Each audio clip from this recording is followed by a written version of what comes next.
Di Hari Buruh Nasional, massa menolak pelaksanaan Undang-Undang Cipta Kerja. Satu hari larangan mudik 2021, Terminal Kota Bekasi terpantau tidak begitu ramai. Di hari kedua Lebaran, tempat wisata Cimoryland tetap beroperasi dan dipadati oleh pengunjung. Selamat siang pemirsa, selain 3 berita utama tadi, kami juga memiliki sejumlah berita menarik untuk Anda simak selama 25 menit ke depan. Bersama saya Mela Sofia, ini laporan News lengkapnya.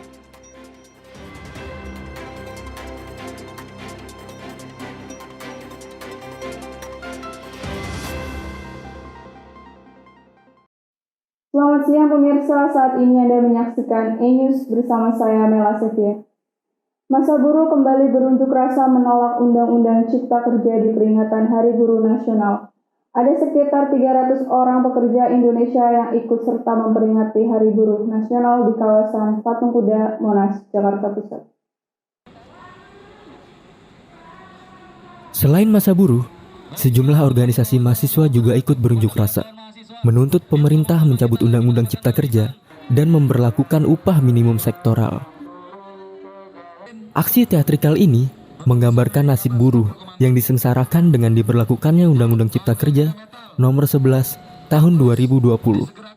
Konfederasi Serikat Pekerja Indonesia (KSPI) bersama dengan sejumlah organisasi buruh serta organisasi mahasiswa menyatakan saat ini masih mencoba menolak Undang-Undang Cipta Kerja dengan mengajukan uji formil dan uji material ke Mahkamah Konstitusi. Badan Eksekutif Mahasiswa seluruh Indonesia menyatakan sikap dan tuntutan sebagai berikut. Pertama, mendesak Hakim Mahkamah Konstitusi untuk segera membatalkan Omnibus Law Undang-Undang Cipta Kerja karena tidak memenuhi prosedur pembentukan peraturan perundang-undangan yang tercantum dalam Undang-Undang Nomor 12 Tahun 2011. Yang kedua, mendesak Hakim Mahkamah Konstitusi untuk membatalkan Omnibus Law Undang-Undang Cipta Lapangan Kerja karena tidak memenuhi asas-asas pembentukan peraturan perundang-undangan, yakni asas keterbukaan, di mana tidak melibatkan masyarakat dalam proses pembuatannya. Menurut massa pengunjuk rasa, Undang-Undang Cipta Kerja menghilangkan kepastian kerja, bahkan tidak ada kepastian jaminan sosial kehidupan bagi para pekerja dan keluarganya. Mela Sofia berserta kru yang bertugas, Monas, Jakarta Pusat. Ribuan umat Islam dan mahasiswa dari berbagai elemen berunjuk rasa di depan gedung Kedutaan Besar Amerika Serikat, Jakarta Pusat. Aksi ini dilakukan untuk gerakan pembelaan terhadap negara Palestina. Dalam orasinya, massa mengutuk keras atas tindakan agresi Israel terhadap Palestina. Aksi semula berlangsung damai, namun sempat memanas saat ada seorang pengunjuk rasa membakar petasan. Pelaku pun langsung diamankan.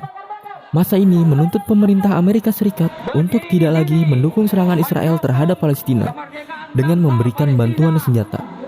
Akibat aksi ini, penjagaan di sekitar gedung Kedutaan Besar Amerika Serikat pun diperketat. Bahkan Jalan Merdeka Selatan di Jakarta Pusat pun terpaksa ditutup untuk sementara. Baik pemirsa, saat ini kami sudah terhubung dengan reporter kami yaitu Mela Sofia. Mela Sofia, bagaimana kondisi di sana saat ini? Saat ini saya sedang berada di depan gedung Kedutaan Besar Amerika Serikat. Situasi aksi hari ini terpantau sangat ramai dan sejauh ini pun cukup tertib. Apa tujuan diadakannya aksi hari ini? Tujuan diadakan aksi hari ini adalah gerakan pembebasan untuk Palestina, yang mana kita ketahui bersama bahwa negara Palestina sedang berjuang untuk kemerdekaannya. Ada sekitar berapa orang yang hadir di sana? Menurut info yang kami dapatkan, ada sekitar untuk saat ini ada sekitar 1.000 para aksi yang datang dan akan terus bertambah hingga sore nanti. Apakah di sana ada petugas keamanan yang berjaga? Petugas keamanan yang berjaga hari ini ada sekitar 100 lebih petugas yang berjaga dan juga ada 3 mobil gas air mata yang berjaga di depan gedung Kedutaan Besar Amerika Serikat ini. Dari mana saja para aksi hari ini datang? Menurut info yang kami dapatkan, peserta aksi hari ini datang dari seluruh Indonesia dan mayoritas rata-rata yang hadir hari ini adalah umat muslim dan juga ada mahasiswa yang ikut serta hari ini. Kira-kira sampai jam berapa aksi ini akan terus berlangsung? Aksi hari ini akan berlangsung hingga pukul 6 sore waktu Indonesia Barat. Baik, terima kasih Nala, selamat bertugas kembali. Baik, terima kasih.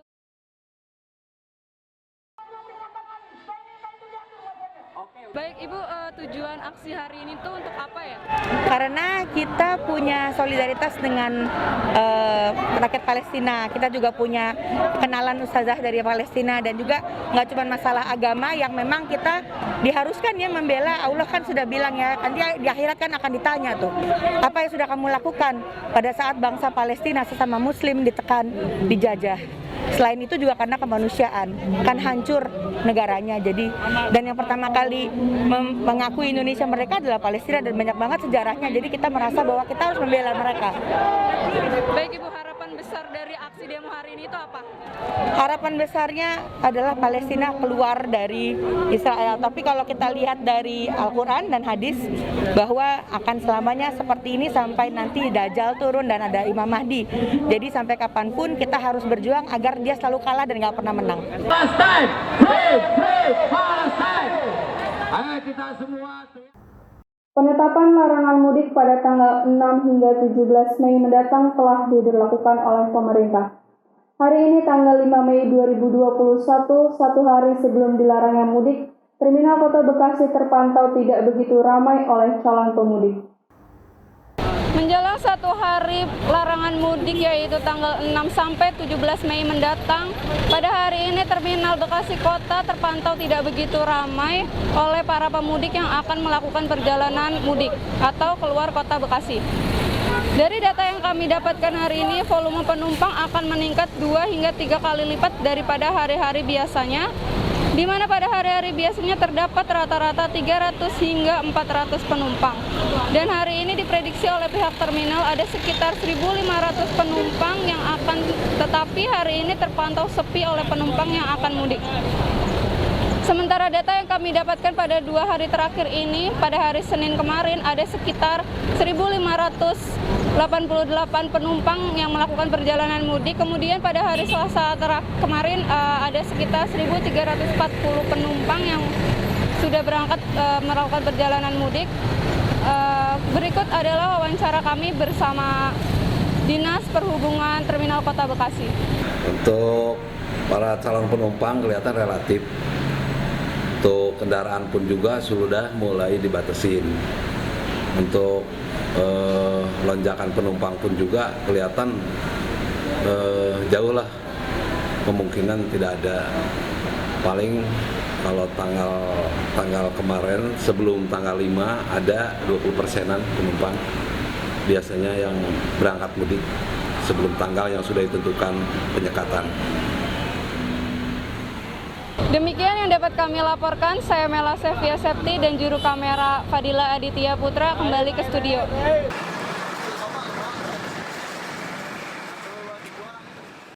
Menjelang Hari Raya Idul Fitri, harga sejumlah bahan pokok termasuk daging semakin naik. Kenaikan harga daging mencapai 25% di setiap harinya. Kenaikan tersebut membuat para pedagang mengeluh akan pendapatannya yang semakin menurun. Kenaikan harga biasa terjadi ketika menghadapi Hari Raya Idul Fitri. Sejumlah pedagang seperti penjual daging sapi, daging ayam, dan kebutuhan pokok lainnya dipastikan akan mengalami kelonjakan harga yang sangat tinggi. Seperti di pasar tradisional Cibarusa, Jalan Raya Cibarusa, nomor 41, Kecamatan Cibarusa, Bekasi, Jawa Barat, memasuki satu hari menjelang Hari Raya Idul Fitri, harga daging sapi lokal mengalami kenaikan yang cukup tajam. Kenaikan harga daging sapi naik 5.000 hingga 10.000 setiap harinya. Kenaikan meningkat pesat sekitar 25% saat satu hari sebelum hari raya Lebaran. Setiap malam itu harga daging itu naik 5.000 sampai 10.000. Penjualannya merosot gara-gara corona. Tapi harganya naik terus. Berarti kenaikan daging itu membuat pemasukan ibu berkurang? Udah jauh. Kayaknya sekarang mah hampir mau berapa persen gitu kurangnya pemasukannya dari sebelumnya. Kalau sebelumnya kan nggak kayak gini, sekarang kan corona. Jadi menurun drastis dah. Gitu. Pemasukannya berkurang. Harga beragam kebutuhan pokok di pasaran diperkirakan akan terus mengalami kenaikan hingga mendekati Lebaran. Mela Sevia beserta kru yang bertugas Pasar Cibarusa, Bekasi, Jawa Barat melaporkan. Kementerian Agama menetapkan Hari Raya Idul Fitri jatuh pada 13 Mei 2021. Informasi selengkapnya akan kami hadirkan setelah jeda berikut ini.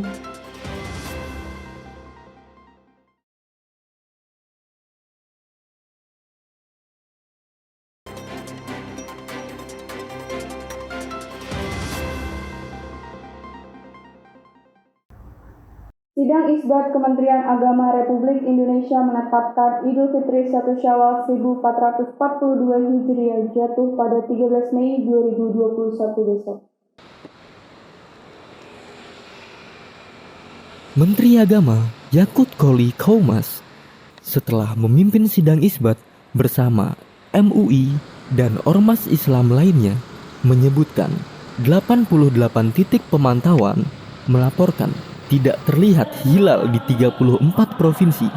Karena itu, penetapan 1 Syawal 1442 Hijriah disepakati jatuh pada hari Kamis 13 Mei tahun 2021. Bahwa 1 Syawal 1442 Hijriah atau Idul Fitri 1442 Hijriah pada tahun ini akan jatuh pada hari Kamis tanggal 13 Mei 2021. Sidang isbat dibuat berdasarkan dua hal, yaitu perhitungan hisab dan metode ruqyat. Berdasarkan laporan petugas yang melakukan pengamatan, pantauan hilal dilaksanakan di 88 titik di seluruh Indonesia. Untuk di DKI Jakarta, Ruqyatul Hilal dilaksanakan di gedung kantor wilayah DKI Jakarta, lantai 7, Masjid Al-Musyarin Basmol, Jakarta Barat. Mela Sevia beserta kru yang bertugas Kementerian Agama Jakarta Barat melaporkan. Masjid Istiqlal batal gelar sholat Idul Fitri 1442 Hijriah. Pembatalan ini dilakukan atas pertimbangan penularan COVID-19 yang masih marak khususnya di wilayah DKI Jakarta. Namun di beberapa daerah sholat Idul Fitri masih dilaksanakan, seperti salah satunya Masjid Al-Baqiyatul Sholihah Cibarusa, Bekasi. Sholat Idul Fitri tidak dilaksanakan di Masjid Istiqlal Jakarta Pusat. Imam Besar Masjid Istiqlal Nasaruddin Umar menyatakan bahwa tahun ini tidak menyelenggarakan sholat Idul Fitri di Masjid Istiqlal. Pertimbangan ini guna mencegah terjadinya penularan COVID-19. Namun, di sejumlah daerah seperti salah satunya Masjid Al-Baqiyatus Sholihat menyelenggarakan sholat Idul Fitri. Di Masjid Al-Baqiyatus Sholihat juga menerapkan protokol kesehatan dengan mengecek suhu tubuh dan tetap memakai masker di saat sholat dilaksanakan. Hal ini guna mencegah terjadinya penularan COVID-19 agar ibadah Idul Fitri berjalan dengan lancar. Mela Sevia beserta kru yang bertugas Al-Baqiyatus Sholihat Cibarusa, Bekasi, Jawa Barat melaporkan. Tes antigen dilakukan di perbatasan Karawang, Bekasi untuk para pemudik yang akan melakukan arus balik mudik. Hal ini dilakukan guna mencegah penularan COVID-19.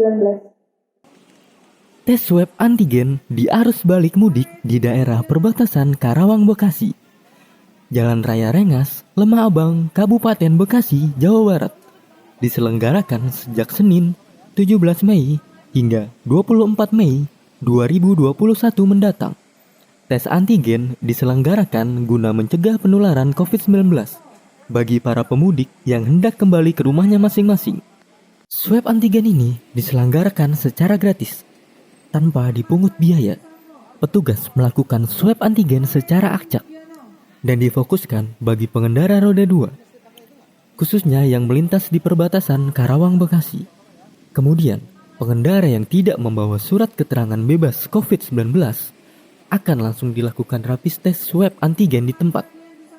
Jika ditemukan pengendara yang dikonfirmasi positif COVID-19, maka akan langsung dirujuk ke rumah sakit sesuai anjuran pemerintah atau Wisma Atlet. Jam operasional tes swab antigen dilaksanakan dari pagi hari hingga malam hari. Dan perlu diketahui bagi masyarakat bahwa rapid test antigen ini dilakukan secara acak. Tidak semua pengendara yang melintas akan diberhentikan. Dan jika dalam satu motor ada 2 orang, hanya perwakilan 1 orang saja yang akan dites. Mela Sevia beserta kru yang bertugas Jalan Raya Rengah, Lemah Abang, Kabupaten Bekasi, Jawa Barat melaporkan. Pemerintah pusat menginstruksikan sekolah tatap muka terbatas akan dilaksanakan pada Juli 2021 mendatang. Namun kesehatan para murid perlu menjadi perhatian khusus jika sekolah tatap muka terbatas akan dilaksanakan. Seperti salah satunya persiapan di SMA Negeri 1 Cibarusa, Bekasi. Senin, 31 Mei 2021, Mendikbudristek mengungkapkan bahwa seluruh sekolah harus menetapkan belajar tatap muka terbatas. Dia mengatakan tempat-tempat seperti mal dan wisata sudah dibuka, sehingga sekolah-sekolah pun diizinkan untuk melakukan kegiatan belajar langsung secara terbatas. Di SMA Negeri 1 Cibarusa akan mengundur kegiatan belajar mengajar secara tatap muka. Hal ini dilakukan karena adanya peningkatan COVID-19. Namun hal tersebut belum pasti. Bapak Sofyan sebagai wakil kepala sekolah mengatakan bahwa tetap berencana untuk melakukan kegiatan belajar mengajar secara tatap muka. Namun belum tahu kapan akan dilaksanakan walau kemungkinannya sangat kecil untuk melakukan kegiatan belajar mengajar secara tatap muka. Memang semula tatap muka itu akan dilaksanakan pada bulan-bulan ini ya. Bahkan mungkin ada beberapa sekolah walaupun tidak di sini ya sudah melaksanakan tatap muka. Tapi ternyata setelah adanya peningkatan COVID, kemungkinan rencana tatap muka ini akan diundurkan ya, akan diundur. Tapi itu pun belum pasti apakah jadi atau tidaknya ya.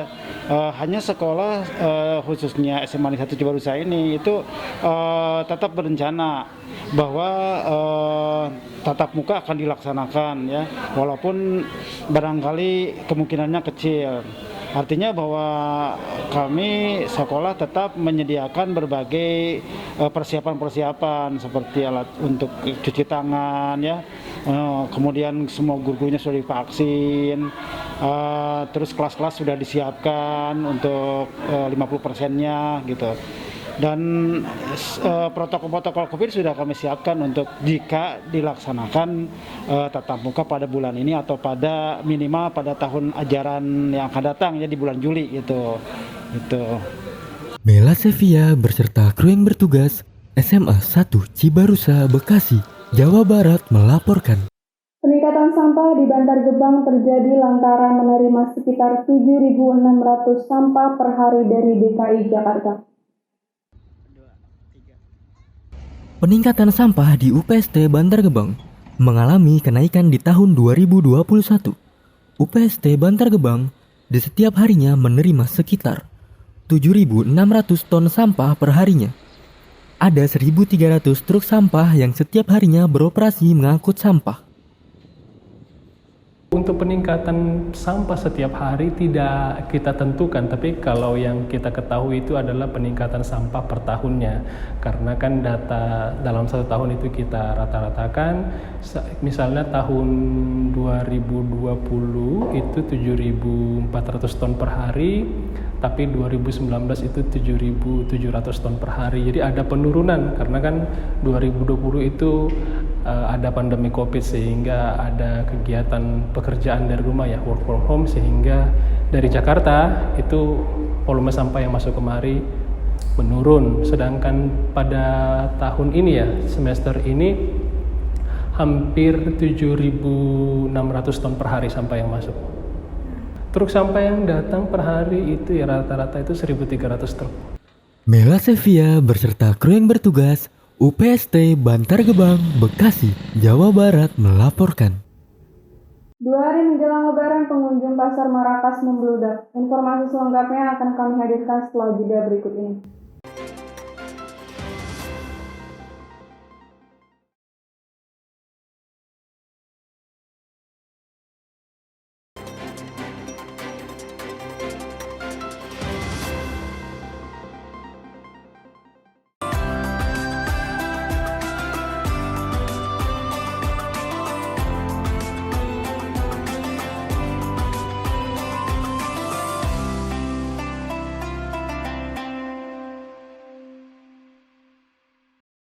Dua hari menjelang Hari Raya Idul Fitri 2021, pengunjung pasar Marakas membludak. Para pengunjung saling berdesakan untuk membeli perlengkapan Lebaran.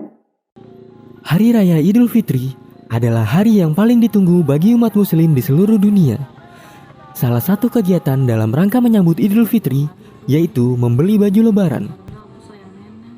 Sejumlah toko baju dan sandal di daerah Marakas, Bekasi Utara mulai dipadati oleh pengunjung. Mereka sengaja datang untuk berbelanja perlengkapan Lebaran menjelang 2 hari Lebaran. Mela Sevia beserta kru yang bertugas Marakas, Bekasi, Jawa Barat melaporkan. Di hari kedua Lebaran, salah satu tempat di daerah Puncak Bogor yaitu Cimoriland tetap beroperasi di tengah larangan mudik 2021. Hari ini cukup banyak pengunjung yang memilih untuk menghabiskan waktu libur Lebaran di Cimoriland. Baik pemirsa, berita ini sekaligus menutup perjumpaan kita hari ini bersama saya Mela Sevia. E-News, terima kasih, sampai jumpa. Bertepatan di hari kedua Lebaran, Cimoriland baru saja mengadakan soft opening. Pengunjung dari berbagai daerah datang bersama keluarganya untuk menikmati hari libur Lebaran di Cimoriland. Tercatat, kurang lebih ratusan pengunjung yang berdatangan untuk berlibur di Cimoriland. Selain berbelanja yogurt, susu, dan makanan, Cimoriland juga menyediakan beberapa spot foto untuk berfoto bersama keluarga. Terdapat hewan seperti kelinci, kuda, onta yang dapat pengunjung beri makan. Jika ingin memberi makan kepada hewan-hewan di sini, pengunjung bisa membayar sebesar 10.000 per orangnya. Harga tiket masuk Cimoriland mulai dari 30.000 saat weekday dan 65.000 saat weekend. Sebelumnya saya tahu tempat ini dari sosial media karena saya kesini juga lagi ada shop opening. Lumayan tempat ini juga rekomendasi buat yang belum pernah kesini, yang belum pernah ngeliat hewan-hewan sebelumnya dilihat. Tempatnya juga strategis juga, sejuk ya, banyak angin. Liburan di tengah pandemi kayak gini? Ada sih, sempat takut. Yang ditakut itu di jalannya, takut ada penyekatan juga kan. Iya. Perlu diketahui bahwa pihak Cimoriland juga menerapkan protokol kesehatan seperti menyediakan tempat untuk cuci tangan, hand sanitizer, dan mengecek suhu tubuh. Bagi para pengunjung yang akan memasuki area wisata, para pengunjung pun diajukan untuk tetap memakai masker saat berada di area Cimoriland. Mela Sevia beserta kru yang bertugas Cimoriland, Puncak, Bogor, Jawa Barat melaporkan.